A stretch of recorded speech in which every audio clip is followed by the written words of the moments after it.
Hello student, welcome back to competitive guider channel में आप सभी का स्वागत है। आज की इस वीडियो में हम लोग देखेंगे क्लास 9th का सिविक्स यानी नागरिक। हम लोग नागरिक पुस्तक को देखेंगे और यहाँ पे हम लोग उसका संपूर्ण क्वेश्चन आंसर करेंगे।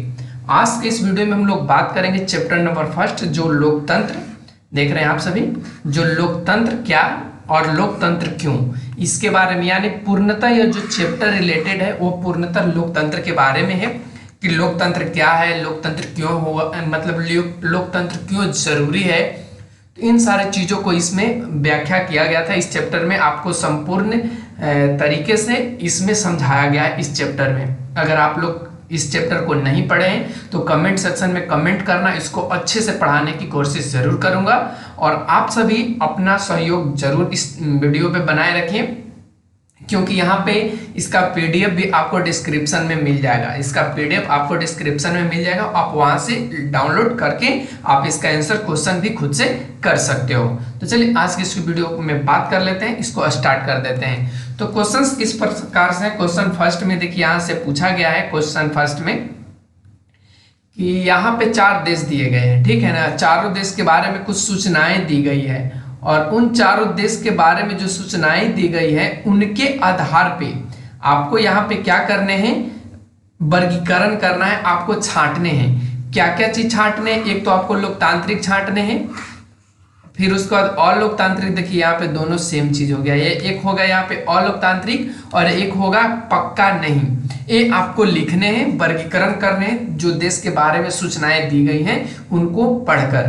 तो फर्स्ट में जो यहाँ पे कहा गया है उसमें लिखा गया है देश क में कि जो लोग देश की आधिकारिक धर्म को नहीं मानते हैं उन्हें वोट डालने का अधिकार नहीं है। तो ऐसे जो शब्द हैं या ऐसे जो भाषण है या ऐसे जो नीति हैं वे सारे नीति को हम लोग अलोकतांत्रिक नीति कहते हैं। तो यहाँ पे क्या हो जाएगा इसका सही उत्तर, अलोकतांत्रिक। चलते हैं नेक्स्ट क्वेश्चन। नेक्स्ट क्वेश्चन में कहा है कि देश ख एक ही पार्टी बीते 20 वर्षों से चुनाव जीतती आ रही है।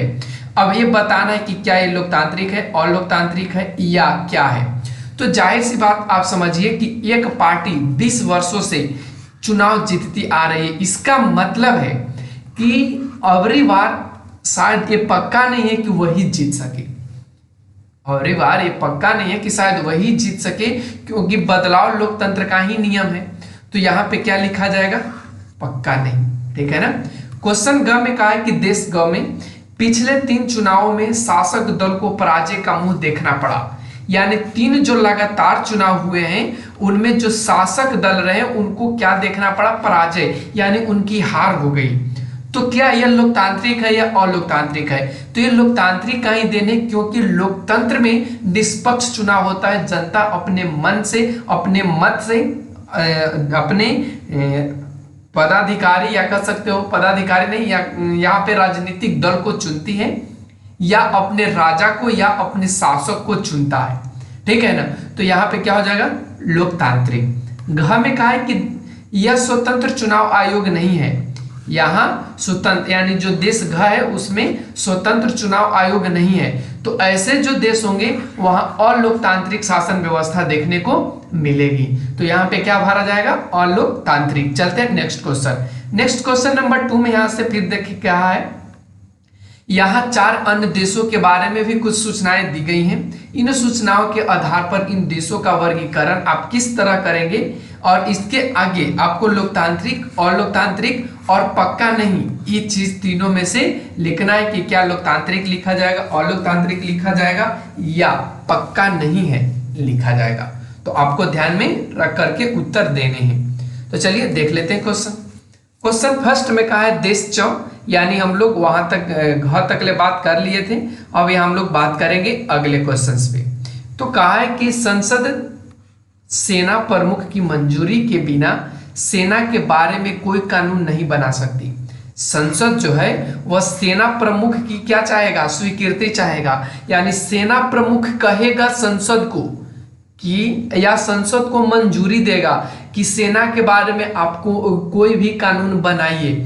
तो क्या ऐसे देश को लोकतांत्रिक कहा जाएगा, बिल्कुल नहीं कहा जाएगा। यह क्या कहा जाएगा? अलोकतांत्रिक। तो यहाँ पे क्या भरा जाएगा? अलोकतांत्रिक। देखिए बच्चों, क्वेश्चंस को समझना बहुत जरूरी है।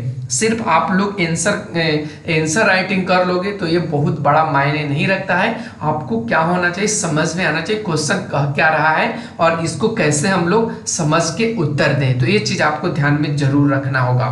ख में कहा है देश 6 लिया गया, कोई देश 6, मान लो देश 6 में कोई यूरोप आ जाए, ब्रिटेन आ जाए या कोई भी देश आ जाए, तो कहता है कि संसद न्यायपालिका के अधिकारों में, संसद न्यायपालिका के अधिकारों में कटौती का कानून नहीं बना सकती है। जो संसद है वह न्यायपालिका के जो अधिकार है उसमें वह काट सकता है या कानून नहीं बना सकता है। जो ऐसे देश होंगे वहां लोकतांत्रिक शासन व्यवस्था होगा। यानी संसद का ये कर्तव्य नहीं होता है कि न्यायपालिका के अधिकारों का हनन करे। ये संसद का कोई यहाँ पे नीति नहीं होता है, या ऐसे जो देश होंगे वे लोकतांत्रिक देश कहे जाएंगे। चलते हैं नेक्स्ट क्वेश्चन। नेक्स्ट क्वेश्चन में कहा है देश के नेता, देश के नेता, देश के नेता के बिना पड़ोसी देश की अनुमति के किसी और देश के संधि नहीं कर सकते हैं। समझिए, कहता है कि देश के अगर नेता है बिना पड़ोसी देश की अनुमति के किसी और देश से संधि नहीं कर सकता है। तो अगर मान लीजिए कि अपने देश का जो अभी का नेता है ये मोदी जी हैं, ठीक है ना, अब इसको नेपाल वाला बोलेगा कि भैया आप अपने देश किसी और देश से आप संधि करिए, तो मोदी जी संधि करेंगे नहीं ना। अगर ऐसे जब देश हो जाएंगे तो ये देश क्या कहलाएगा? अलोकतांत्रिक। लेकिन मोदी जी स्वतंत्र हैं, तो जो देश में नेता स्वतंत्र होता है वहां किसकी, वो कौन सी वहां पे शासन होती है? तो वह लोकतंत्र का शासन होती है। तो यहाँ पे क्या हो जाएगा? अलोकतांत्रिक। नेक्स्ट क्वेश्चन घ में कहा है देश झ में देश के सारे आर्थिक फैसले केंद्रीय बैंक के अधिकारी करते हैं, जिसे मंत्री भी नहीं बदल सकते। अब समझिए, देश के जो आर्थिक फैसले हैं, जैसे कहने का मतलब बीमा हो गया या किसान से रिलेटेड या बजट कह सकते हो, ठीक है ना।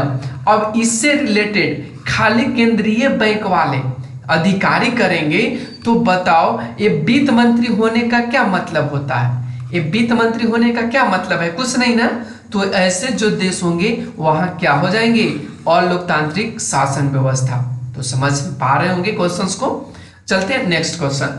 नेक्स्ट क्वेश्चन में कहा है इनमें से कौन सा तर्क, इसमें से आपको बताना है कि कौन सा तर्क लोकतंत्र के पक्ष में अच्छा नहीं है और क्यों अच्छा नहीं है, ये आपको बताने हैं। तो देखिए यहाँ पे क्वेश्चन क में कहा है कि लोकतंत्र में लोग खुद को स्वतंत्र और समान मानते हैं। जो लोकतंत्र है वे उसमें जो लोग हैं वो खुद को क्या मानते हैं? स्वतंत्र, फ्रीडम मानते हैं और सभी को समान भाव से भी देखते हैं। ख कहता है कि लोकतांत्रिक व्यवस्था दूसरों की तुलना में टकराव को ज्यादा अच्छी तरह से सुलझाती है। यानी कहने का मतलब जब यहाँ पे लड़ाई होगा या किसी एक पक्ष दूसरे पक्ष से लड़ाई करेंगे तो लोकतांत्रिक जो व्यवस्था है दोनों को क्या करेगा? सुलझाएगा।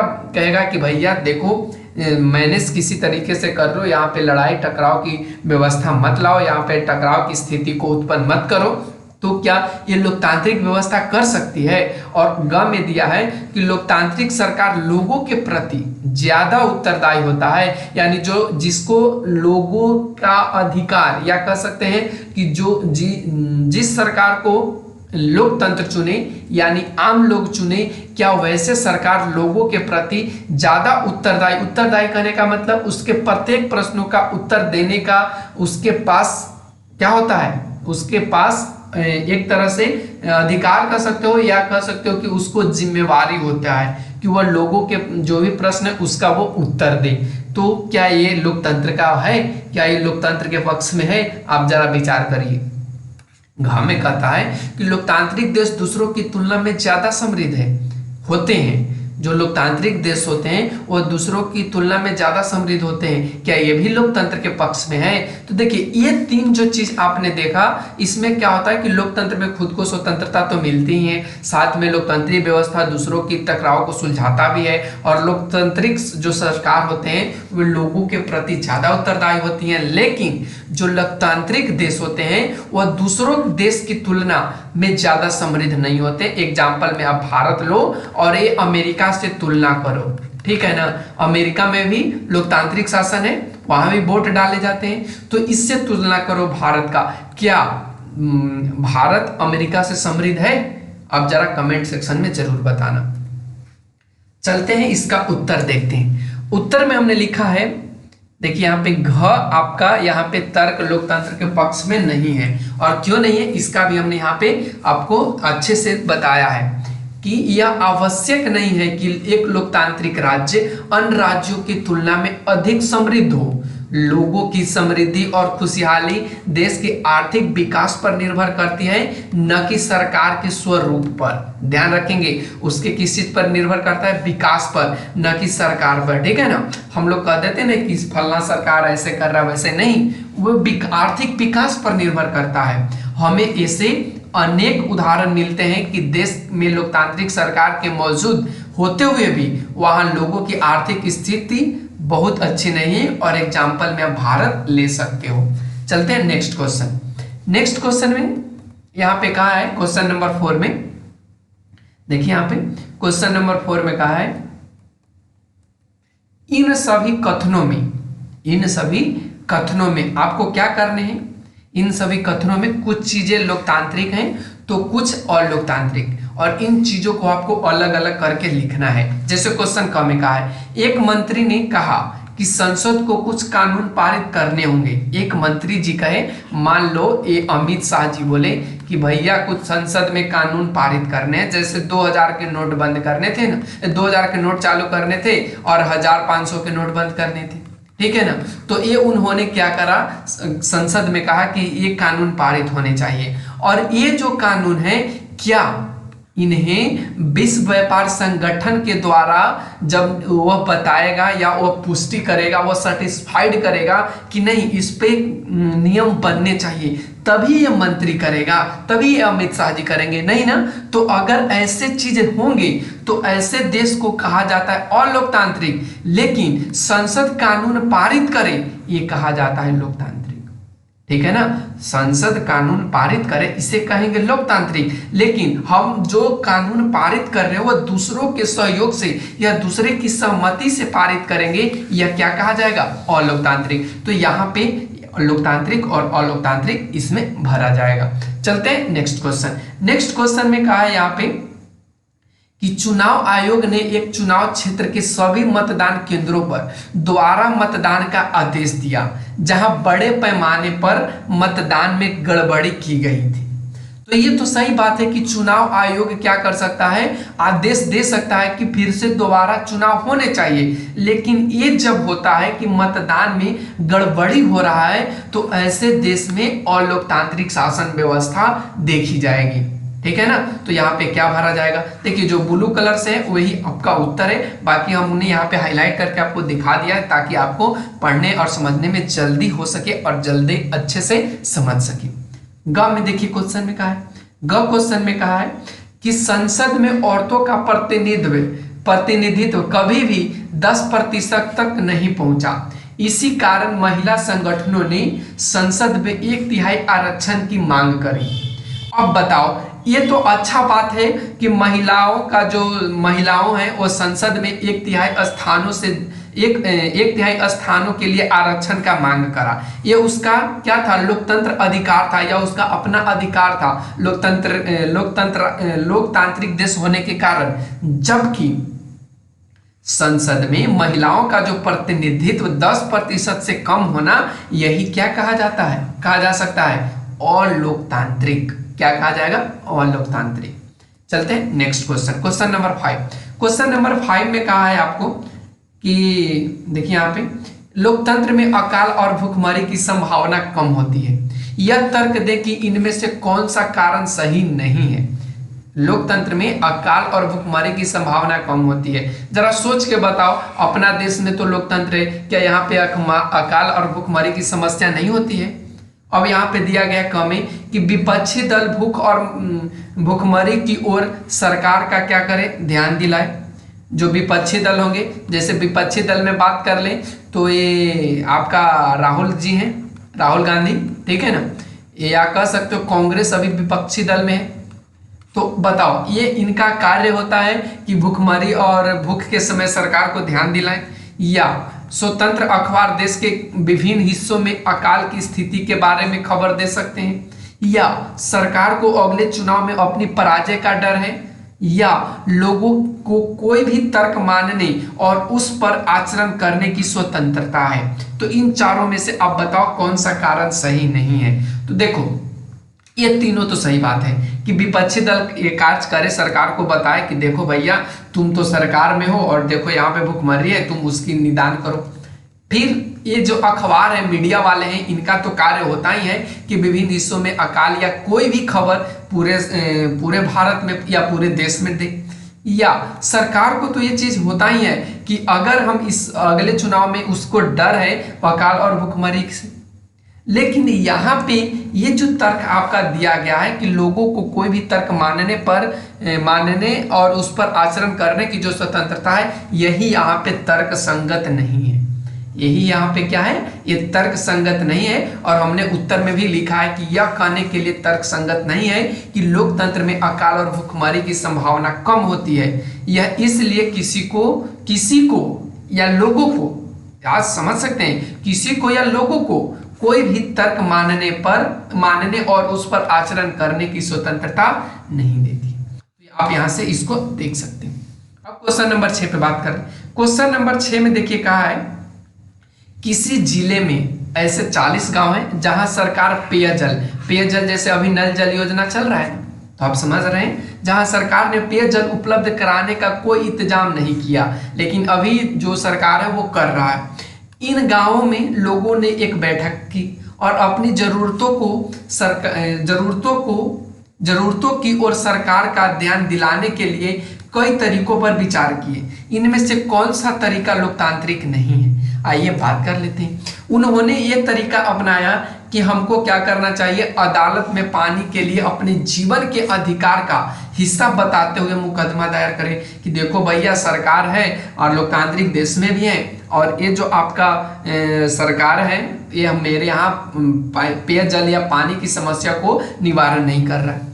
ख कह रहा है कि अगले चुनाव का बहिष्कार करके सभी पार्टियों को संदेश देना चाहिए। बिल्कुल करते हैं, हम सभी करते हैं कि इस बार मोदी जी को हरा देंगे, इस बार फलना को हरा देंगे, इस बार कांग्रेस हार जाएगा, इस बार वो हार जाएगा। हम लोग ये करते हैं, ये बहिष्कार करते हैं ना।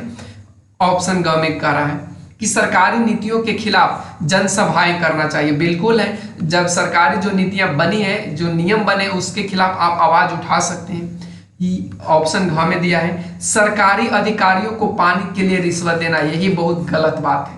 देखिए हमने यहाँ पे लिखा है कि सरकारी अधिकारियों को पानी के लिए रिश्वत देना लोकतांत्रिक नहीं है, और यही चीज हम लोग बहुत ज्यादा करते हैं। जैसे मान लो ना जॉब आ रहा है, तो जॉब में क्या करते हो, हम लोग क्या करते हैं, घूस देते हैं, रिश्वत देते हैं। यही काम गड़बड़ है भैया, यही काम गड़बड़ है, इसी को हम लोग लोकतांत्रिक नहीं कहेंगे।